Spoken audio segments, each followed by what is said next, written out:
தன்னுடைய கருணை பேச்சால் அனைவரையும் கவரக்கூடிய கடகராசி நேர்களே, இந்த பிறந்திருக்கக்கூடிய 2025வது வருட விசுவாச வருடம் எப்படி இருக்க போகுது தமிழ் புத்தாண்டு எனக்கு அப்படின்னு சொல்லி பார்த்தோம்னா, அப்பாடி அப்படி நிம்மதி பெருமூச்சு விடக்கூடிய வருடமாகத்தான் இருக்கு.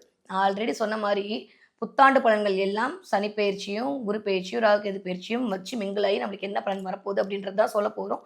தனிப்பட்ட பயிற்சி பலன் இல்லை இது. ஸோ இந்த புத்தாண்டு சித்திரை மாதம் தொடங்கி அடுத்த சித்திரை மாதம் வரைக்கும் உங்களுக்கு எப்படி இருக்க போகுது அப்படின்றத ஒரு சின்ன அனலைஸ்மெண்ட்டாக நம்ம பார்த்துட்டு இருக்கோம். அந்த வகையில் கடகராசிக்காரர்களுக்கு இந்த புத்தாண்டு எப்படி இருக்க போகுது அப்படின்னா சூப்பராக இருக்க போகுது. என்னத்த சூப்பராக இருந்துச்சு எனக்கு ஒன்றும் புரியல அப்படின்னா, நிறையா வீடியோ பார்த்துருப்பீங்க. அஷ்டமணிச்சவன் நானே சொல்லியிருப்பேன். அஷ்டமணிச்சனி போகுது அஷ்டமச்சனி போகுதுன்னு. 9ஆம் இடத்தில் சனி கிட்டத்தட்ட 3, 7, 11 இடங்கள் இயங்க போகிறது. நிறைய பேருக்கு குலதெய்வத்துடைய ஆகச்சிறந்த அருள் அப்படின்றது கிடைக்க போகுது. அம்மாவோட ஹெல்த்தை மட்டும் கொஞ்சம் பார்த்துக்கணும். கண்டிப்பாக கடகராசினியர்கள் அம்மாவினுடைய உடல்நிலையை பார்த்துக்கணும். இது வரைக்கும் கூட்டாளிகள் மூலமாக ஒரு ஆதாயத்தையோ இல்லை கூட்டாளிகள் மூலமாக ஒரு நஷ்டத்தையோ அனுபவிச்சுட்டு இருந்த கடகராசிக்காரர்களுக்கு பார்ட்னர்ஷிப் பிரிவதற்கான நேரமோ இல்லை புதிய பார்ட்னர்ஷிப் கிரியேட் ஆகிறதுக்கான நேரமோ கூடி வருது அஸ்பர் உங்கள் நாட்டில் அரஸ்கோப்பை படி. ஆனால் இப்போ இருக்கிற நேரத்தை பார்த்தோம் அப்படின்னா, இந்த வருடம் என்னதான் சனி அஷ்டமத்தை விட்டு வளர்னாலும் ராகு அப்படியே ரெடியாக இருக்காரு. ஸோ 2ல் வந்து கேது வந்திருக்காரு, 12ல் குரு. ஆனால் குரு வந்து காற்று ராசியான மிதுன ராசியில் போய் உட்காந்துருக்காரு. ஸோ 12ஆம் இடத்துல குரு இருக்கிறது அப்படின்றது வந்துட்டு குருனாலே பேங்கர் ஆல்ரெடி நான் சொல்லியிருக்கேன். அதனால் ஃபாரின் பேங்க் மூலமாக உங்களுக்கு ஒரு இன்வெஸ்ட்மெண்ட் கிடைப்பதற்கோ இல்லை ஃபாரின்லேருந்து ஒரு இன்வெஸ்ட்மெண்ட் வருவதற்கான நேரம் அப்படின்றது 100% இருக்குது. இது வரைக்கும் கடகராசிக்காரங்க எவ்வளோ மனசால கஷ்டப்பட்டீங்களோ, எவ்வளோ வந்து யாருக்கும் தெரியாமல் அழுதி புலம்பினீர்களோ, எவ்வளோ கடனால் கஷ்டப்பட்டீங்களோ, எத்தனை பேர் முதுகில் குத்துனாங்களோ, எத்தனை பேரோட சுயரூபத்தை நீங்கள் பார்த்தீங்களோ, அத்துணை பிரச்சனையும் அப்படியே மே மாதத்துக்கு அப்புறம் குறையிறத கண்கூட நீங்கள் உணர போகிறீங்க. கண்டிப்பாக ஏதோ ஒரு பெரும் நிதியின் மூலமாக உங்களுடைய அத்துணை பிரச்சனைகளும் அப்படி அப்படி அப்படி அப்படி சரியாக போகுது. வியாபாரம் பெருக போகிறது. முதல் விஷயம், இது வரைக்கும் ஒரு வியாபாரம் பார்த்துக்கிட்டிங்கன்னா 2, 3 வியாபாரம் பார்க்க போகிறீங்க. ஒரு கடை வச்சுருந்தீங்கன்னா அப்படி 2, 3 கடையெல்லாம் வந்து விரிவாக்கம் பண்ண போகிறீங்க. நிறைய வெளிநாட்டில் இருக்கக்கூடிய கடகராசிக்காரங்க இந்தியாவுக்கு வந்துடலாமா அப்படின்ற மாதிரியான தாட் ப்ராசஸ்லாம் கிரியேட் ஆக போகுது. நிறைய கடகராசிக்காரர்களுக்கு இது வரைக்கும் இருந்த ஹெல்த் இஷ்யூஸ் அப்படின்றது மறைய போகுது. ஆனால் 12ல் குரு உட்கார்ந்துருக்கனால கண்டிப்பாக தூக்கம் அப்படின்ற இடத்துல கொஞ்சம் ஒரு டிஸ்டர்பன்ஸ் அப்படின்றது இருக்குது. அந்த மட்டும் நீங்கள் கண்டிப்பாக பார்த்துக்கணும். ஏன்னா உச்ச வீட்டில் இருக்கிற வந்து கொஞ்சம் 12ஆம் இடத்துக்கு போகிறது அப்படின்றது கொஞ்சம் சுப விரயங்கள் நடப்பதற்கான நேரமாக இருக்குது. நிறைய பேர் வீடு மாற்றலாம் இடம் மாற்றலாம் அப்படின்ற மாதிரி தாட்டு ஓடிட்டே இருக்கும். அதை கொஞ்சம் பார்த்துக்கோங்க. இன்னும் நிறைய கடகராசிக்காரர்களுக்கு உங்களுடைய போட்ட பிளானிங் கரெக்டாக எக்ஸிக்யூட் ஆகிறதுக்கான நேரம் அப்படின்றது கிரியேட் ஆகுது. மே, ஜூன், ஜூலை இந்த 3 மாதமும் ஏதோ ஒரு பேங்க் லோன் மூலமாக உங்களுடைய வியாபாரத்தை பெருக்கிக் கொள்வதற்கோ இல்லை ஏதோ ஒரு பேங்க் மூலமாக நீங்கள் வெறும் வீட்டில் இருக்க பெண்களாக இருந்தாலும் சரி, உங்கள் வீட்டுக்காரருக்கு ஏதோ ஒரு லோன் கிடைக்கும், இல்லை இம்ப்ரூவ்மெண்ட் கிடைக்கும். காசு பணம் புழங்குவதற்கான நேரத்தை நீங்கள் அனுபவிப்பீர்கள். ஆகஸ்ட், செப்டம்பர், அக்டோபருக்கு அப்புறம் இந்த 3 மாதங்களும் கண்டிப்பாக உங்களுடைய தொழிலை விருத்தி செய்வதற்காக படிப்படியாக ஏறி இறங்கி உங்களுடைய பிளான் எல்லாம் சொல்லுவீங்க. இது வரைக்கும் யாரெல்லாம் உங்களை ரிஜெக்ட் பண்ணாங்களோ அவங்கெல்லாம் வந்து இல்லை இல்லைன்னு சொல்லிட்டு உங்கள்கிட்ட தேடி வந்து பேசுவதற்கான நேரம் அப்படின்றது கண்டிப்பாக இருக்குது. ஆனால் ஒன்றே ஒன்று, பழைய நண்பர்கள்லாம் ஒட்டிக்கிறதுக்கான வாய்ப்பு இருக்குது. கொஞ்சம் கவனம் தேவை. இது வரைக்கும் அவங்ககிட்ட பட்டதெல்லாம் போதும். இனிமேவும் படணுமா வேண்டாமான்றதை நீங்கள் தான் முடிவு பண்ணணும். முடிவு உங்கள் கையிலேயே கொடுத்துறேன். எல்லாருமே நல்லவங்க தாங்க.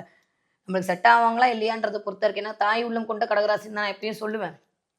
இந்த தடவை பேசும்போதே கனிவான கடகராசின்னா உங்களோட பேச்சில் எல்லாரும் மயங்கி உங்கள்கிட்ட பணம் கொடுப்பாங்க. நீங்களும் பணம் வந்துருச்சுன்னு உட்காந்துருப்பீங்க. அப்புறம் அவன் பிம்பிளிக்கா பிள்ளானின்ட்டு போயிடுவார். அதனால் அதை கொஞ்சம் கவனமாக பார்த்துக்கோங்க. உழைக்காமல் பணம் வர வைக்கிறதுக்கான வழியெல்லாம் சொல்கிறேன். ராகு அந்த பக்கம் உங்களை தூண்டி விடுவார்.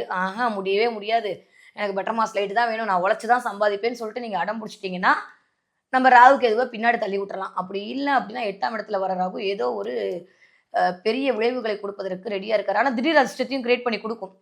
ஏன்னா 8ஆம் இடம் அப்படின்றது வம்பு வழக்கு மட்டும் இல்லை, ஆயுள்காரகன் மட்டும் அல்ல, அது திடீர் அதிர்ஷ்டத்தையும் குறிக்கக்கூடிய இடம். அப்போ திடீர் அதிர்ஷ்டம் தர்ற மாதிரி காட்டி ஒரு மாயையை காட்டி இந்த பக்கம் உள்ள வச்சிருவாரு. நான் திரும்பவும் சொல்கிறேன், ராசி பலன் அப்படின்றது நீங்கள் சூப்பர் உங்களுக்கு அதெல்லாம் கிடைக்க போகுதுன்னு ஏமாத்துறதுக்காக இல்லை.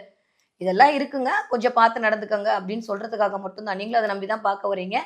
அதனால ராகுவின் மூலமாக, ராகுவின் காரகத்துவத்தின் மூலமாக மிக மிக கவனமாக இருக்க வேண்டிய ராசியில் முதன்மை ராசி கண்டிப்பாக கடகராசி தான். கவனமாக இருங்க. அது வெளிநாடு ஃப்ரெண்டாக இருந்தாலும் சரி, வெளியூர் போகிற ஃப்ரெண்டாக இருந்தாலும் சரி, வெளிநாடுக்கு போகிறேன்னு சொல்லிட்டு உங்களை பணம் கொடுத்து ஏமாற்றக்கூடிய நேரம் அப்படின்றதெல்லாம் இருக்குது.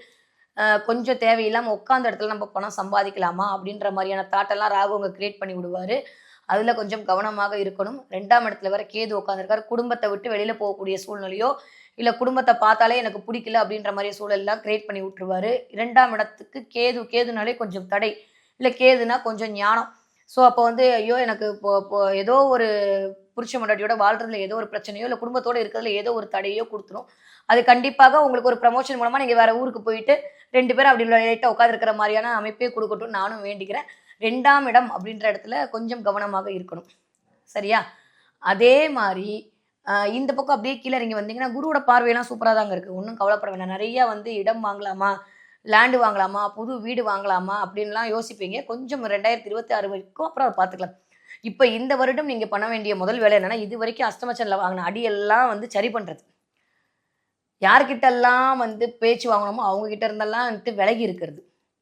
என்ன உடம்பு வியாதியிலேருந்து கஷ்டப்பட்டோமோ அந்த வியாதியிலேருந்து தப்பிச்சுக்கிறதுக்கான சிறந்த மருத்துவத்தை பார்த்து உடல்நிலையை தேர்ச்சி கொள்வது. இது 3 தான் இந்த வருஷம் உங்களோட மெயினான டார்கெட்டாக இருக்குமே தவிர வேற எதையாவது யோசிச்சிங்க அப்படின்னா ராகு விளையாடுறதுக்கு ரெடியாக இருக்காரு. கொஞ்சம் கவனம் உழைப்பிலும், கொஞ்சம் கவனம் யோசிப்பதிலும் சிந்திப்பதிலும் கவனம். ஏன்னா 2ஆம் இடம் தான் சிந்தனை.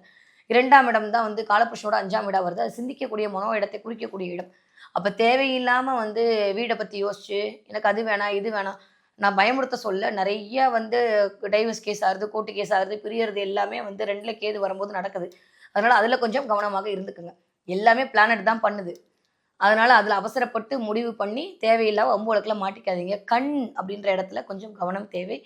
கண் சம்மந்தப்பட்ட பிரச்சனை, தலை சம்மந்தப்பட்ட சின்ன அடி விழுவதுக்கான வாய்ப்பு இருக்குது. அதில் கொஞ்சம் கவனமாக இருந்து கொள்ளுங்கள். நல்லதே நடக்காதா அப்படின்னா நல்லதாக நடக்க போகுது. ஏன்னா அஷ்டமச்சனியே விட்டு போச்சு. கொடுத்த அனுபவம்லாம் வந்து சாதாரண அனுபவம்லாம் கிடையாது. யாருக்குமே கிடைக்காத வினோத அனுபவம்லாம் உங்களுக்கு தான் கிடைச்சிருக்கு. சரியா? அதனால் நீங்கள் வந்து அதை பற்றி கவலையே பட வேணாம். அந்த அனுபவத்தை வச்சு இனிமேல் அலாட் ஆறுமுகமாக இருந்துக்கிறது உங்கள் கையில் இருக்குது. திரும்பியும் போய் மற்றவங்களை நம்பி நான் வந்து பணத்தை கொடுப்பேன், இல்லை மற்றவங்களை நம்பி ஐயோ பாவம் நான் இறக்கப்படுவேன்னு இருந்தீங்கன்னா, யூஸ்வல் நான் சொன்ன மாதிரி கடகராசி டக்குன்னு இறக்கப்பட்டுருவாங்க. ஆனால் வெளியில் நான் எவ்வளோ பெரிய உஷார் தெரியுமா, எவ்வளோ பெரிய ஆள் தெரியுமான்னு தான் காட்டிப்பாங்க. ஏன்னா அவங்களுக்கு பாவம் மனசே வராது. கொஞ்சம் அப்படியே உன்ன மாதிரி உண்டான்னு பேசினா அப்படியா நீ அப்படி சொல்லிட்டியா, சரி இந்த என்னோடத நீயே வச்சுக்கோ அப்படின்னு சொல்லிட்டு அவங்களோட கூட விட்டுட்டு அவங்கள்ட்ட எடுத்து கொடுத்துருவாங்க.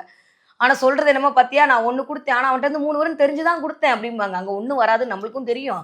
சும்மா வெளியில் அப்படியே காட்டிக்குவோம். ஏன்னா யாரும் நம்மளுக்கு தப்பாக நினைக்கக்கூடாது இல்லை. அதனால இந்த மாதிரி வேலையெல்லாம் இந்த வருஷம் வேணாம். யாரும் நம்மளுக்கு விசுவாசமாக இருக்க மாட்டாங்க. அதை விசுவாசம் வர்றோம் உங்களுக்கு புரிய வைக்க போகுது. சரியா? அதனால கவனமாக பழகிற நண்பர்களிடம் கவனம், பார்ட்னர்ஷிப்பில் கவனம், அதே மாதிரி செய்கிற தொழிலில் கவனம். உட்காந்த இடத்துல இருந்து பணம் சம்பாதிக்கணுன்ற தாட் முதல்ல வரும்போதே கட் பண்ணிவிடுங்க. யார்கிட்டையும் பணம் கொடுக்காதீங்க. நிறைய இந்த ஆன்லைன் மோசடி பண்ணக்கூடிய, ஆன்லைன் மோசடியில் சிக்கக்கூடிய ஆட்களாகவும் இந்த கடகராசி ஆட்கள் தான் இருக்கீங்க. அதில் கொஞ்சம் கவனம் தேவை. 12ஆம் இடத்துல குரு இருக்கிறனால கண்டிப்பாக உங்களுக்கு ஆன்லைன் மூலமாக மோசடி வரதுக்கெலாம் சான்ஸ் இருக்குது நண்பர்களே. அதனால் அதில் கொஞ்சம் கவனமாக இருங்க. நிறைய பேருக்கு வந்துட்டு இடம் வாங்குதல் அப்படின்றது இருக்க போகுது. நிறைய ரியல் எஸ்டேட் தொழிலெலாம் பண்ணக்கூடிய கடகராசிக்காரங்களுக்கு சூப்பரான டைம் பீரியடுங்க. அதை பற்றி கவலைப்பட படிக்கிற கடகராசி குழந்தைங்களுக்கு அல்டிமேட்டான டைம் பீரியட் கூடி வருது. நிறைய பேருக்கு கவர்மெண்ட் ஜாப் கிடைக்க போகுது. எழுதி வச்சுக்கோங்க. ஊருக்கு உழைக்கக்கூடிய தொழிலாக இந்த யாரெல்லாம் இந்த பிஆர்டிஓவாக இருக்கும்னு நினச்சிங்க, யாரெல்லாம் வந்து காம்படிட்டிவ் எக்ஸாம் எழுதுனீங்களோ அத்துணை கடகராசி நேயர்களுக்கும் கண்டிப்பாக பதவியில் முன்னேற்றம், இல்லை பதவிக்கான அப்பாயின்மெண்ட் ஆர்டர் கிடைக்கிறது அப்படின்றது கண்டிப்பாக கிடைக்க போகுது. டிரான்ஸ்ஃபர் மூலமாக உங்களுக்கு ஒரு வெகுமதி அப்படின்றது 100 and 200% இருக்குது. நிறைய விவசாயிகள் கடகராசிக்காரங்களை சேர்ந்தவர்களாக இருந்தாருங்களா, ஆனால் உங்களுடைய விளைச்சல் பயிர்னு சொல்லக்கூடிய இடத்துல ரொம்ப நிறையா ஒரு இது கிடைக்க போகுது. நிறைய பேர் ஃபுட் இண்டஸ்ட்ரிக்குள்ளே போகலாமா வேணாமான்னு அப்படியே வந்து ஆலோசனை பண்ண போகிறீங்க. யாரெல்லாம் வந்து உணவு சம்மந்தப்பட்ட தொழிலுக்குள் செல்கிறீர்களோ அந்த கடகராசினியர்களுக்கு இந்த 2025வது வருட தமிழ் புத்தாண்டு நிஜமாவே புத்தாண்டாகத்தான் இருக்கும். நிறைய வந்து ஃபுட்டு சம்மந்தப்பட்ட விஷயங்களில் இருக்கக்கூடிய கடகராசிக்காரங்களுக்கு சூப்பரான ஜாக்பாட் டைம்ங்க. அதனால வந்து நீங்கள் அதை பற்றி கவலையப்பட வேணாம். யார் அழகு சம்மந்தப்பட்ட வேலையில் பார்த்துட்டு இருக்கீங்களோ, யார் ஐடி ஃபீல்டில் இருக்கீங்களோ அவங்க எல்லாமே வந்து ரொம்ப நிறைய ஒரு என்ன சொல்கிறது புதுமைவாதிகளாக இருக்க போகிறீங்க. புதுசாக கிரியேட் பண்ண போகிறீங்க. நிறைய கடகராசிக்காரங்களுக்கு ஆஃப்டர் ஜூனுக்கு அப்புறம் நிறைய தாட் ப்ராசஸ் இன்க்ரீஸ் ஆக போகுது. இது வரைக்கும் வாங்கின ஒரு விஷயத்தின் மூலமாக ஒரு அனுபவத்தை கிரியேட் பண்ணி எப்படி வந்து கரெக்டாக ஒழுங்காக நடந்துக்கலான்ற மாதிரியான தாட்டை கொடுக்க போகிறாங்க. ஆனால் அங்கே ராகுவுடைய ஆளுமை இருக்குது. அது கொஞ்சம் கவனமாக இருக்கும். மற்றபடி எல்லா பிளான்ட்டுமே சூப்பராக இருக்குங்க. எதை பற்றியுமே கவலைப்பட வேணாம். வந்து இது வரைக்கும் 8ல் இருந்து பண்ண டார்ச் எல்லாம் விட்டு 9ஆம் இடத்துல போய் சனி உட்காந்துக்கிறாருன்ற போது ரொம்ப சூப்பர். இது வரைக்கும் சாமி இல்லை, பூதம் இல்லை, அது இல்லை, இது இல்லை, எல்லாம் பொய்ன்னு சொன்னால் அத்துணை கடகராசிக்காரங்க எழுதி வச்சுக்கோங்க. கோவில் கோயிலாக சுத்த போகிறீங்க. நிறைய கடகராசிக்காரங்களுக்கு கோவிலுடைய பிரசாதம் உங்கள் கையில் கிடைக்க போகுது. ஆலய திருப்பணி மேற்கொள்வதற்காக நீங்கள் தான் வரணும் அப்படின்னு சொல்லி அடம் பிடிச்சி கூப்பிட்டு போகிறாங்க. இது வரைக்கும் எத்தனை பேர் வந்து உங்கள் கஷ்டத்தின் அடிப்படையில் வந்து சாமியை திட்டினீங்களோ அதெல்லாம் இல்ல அப்படின்னு சொல்லிட்டு முருகா முருகான்னு ஓட போறீங்க. நெறைய முருகன கும்பிடக்கூடிய ஆட்களாக கடகராசிக்காரங்க மாறப் போறீங்க. மிகச்சிறந்த முறையில் செந்தில் வேலனும் உங்களுடைய சிக்கல் எல்லாம் தீர்த்து வைப்பதற்கு ரெடியாக இருக்கிறார். ஓகேவா? அத தாண்டியும் கடகராசிக்காரங்க என்ன பண்ணணும் அப்டின்னா, 12ல வந்து சனி உட்கார அது உங்களுடைய 9ஆம் வீடாகவும் வருது. 9ஆம் வீட்ல வந்து சனி அமர்தல் அப்டின்றது கொஞ்சம் பாக்கியஸ்தானம் அப்டின்ற இடத்துல வந்து சனி உட்கார்ந்திருக்காரு. அதனால கண்டிப்பாக பாத யாத்திரை போபவர்களுக்கு உங்களால் முடிந்த ஒரு சிறு சிறு வழிபாடையோ, சிறு சிறு ஹெல்ப்போ பண்ணுங்க. இல்ல 12ஆம் இடம் தான் ஃபாரின் டிராவல். ஸோ ஃபாரின் போறவங்களுக்கு உங்களுக்குனால முடிஞ்ச அட்வைஸ பண்ணுங்க. இல்ல அப்டின்னா நெறையா அ கொஞ்சம் கோவில்கள்ல போய் நடையோ நட நடக்கக்கூடிய கடகராசிக்காரர்களுக்கு கண்டிப்பாக சனியுடைய ஆளுமையும், இந்த ராகுவுடைய ஆளுமையும் கொஞ்சம் அப்படியே வந்து கரெக்ட்டா ஈக்குவல் ஆறதுக்கான நேரம் அப்படின்னு இருக்கு. முடியும்னு நினைக்கக்கூடிய, இல்ல கண்டிப்பா போக வேண்டிய கோவில் என்ன அப்படின்னா, ஸ்ரீரங்கம் கோவிலுக்கு போணும். ஸ்ரீரங்கம் கோவில்ல போய் காலார ஒரு 3 தடவ அந்த கோவில சுத்தி விட்டுட்டு வந்து வீட்ல நிம்மதியா அமரக்கூடிய கடகராசிக்காரர்களுக்கு கண்டிப்பாக நீங்கள் கேட்ட இடத்திலிருந்து கேட்ட பணம் கைமேல் ஆதாயமாக வந்து சேரும். நெறைய பேங்க் மூலமா இதுவரைக்கும் உங்கள லோன ரிஜெக்ட் பண்ணிட்டு இருப்பாங்க. நெறைய பேருக்கு சிபில் ஸ்கோர் போயிடுச்சு. நெறைய பேருக்கு கம்பெனி இழுத்து மூடிட்டாங்க. நெறைய பேருக்கு வேல போயிடுச்சு. நெறைய பேருக்கு ஹெல்த் இஷ்யூல மாட்டிக்கிட்டாங்க. நெறைய பேருக்கு பொண்டாட்டி புருஷனே பிரிஞ்சு போயிட்டாங்க. அந்த மாரி நெறைய சொல்லவே முடியாத துயர்ல இந்த 2 1/2 வருஷம் ஆட்பட்டுக் கொண்டிருந்த அத்துணை கடகராசி நேயர்களுக்கும் இந்த 2025வது வருட தமிழ் புத்தாண்டு ஒரு விமோசன புத்தாண்டுன்னு தான் சொல்லுவேன். சூப்பரா இருக்க போது. ஸ்ரீரங்கம் கோவிலுக்கு கண்டிப்பா போயிட்டு வாங்க. அதுவும் முடியும்னா வெள்ளிக்கிழமை போயிட்டு வாங்க. இல்ல திங்கட்கிழமை போயிட்டு வாங்க. இந்த 2 நாளும் உங்களுக்கு மிகச்சிறந்த உகந்த நாட்களாக இருக்கும். அந்த கோவில போயிட்டு அப்படியே 3 தடவ சுத்திட்டு வாங்க. அவ்வளோ பெரிய கோவில். நீங்க 3 தடவ சுத்திட்டு வந்தாலே போதும். அத தாண்டியும் முடியும்னா வீட்டு பக்கத்துல இருக்க பெருமாள் கோவில்ல ஏதாவது ஒரு ஆஞ்சநேயர் இருப்பாரு. இல்ல ஆஞ்சநேயர் கோவிலே இருக்கு அப்படின்னா, வெண்ணெய் காப்பு குடுத்து உங்க பேர்ல ஒரு அர்ச்சனை பண்ணிட்டு வாங்க. அதுவே இந்த வருடம் உங்களுக்கு வரக்கூடிய அத்துணை தடைகளையும் நிவர்த்தி பண்ணி குடுத்து, இந்த புத்தாண்டில் உங்களுடைய கனவுகள் அனைத்தும் பலித்தமாகக்கூடிய காரிய வெற்றியை கண்டிப்பாக கொண்டு வந்து சேர்க்கும்.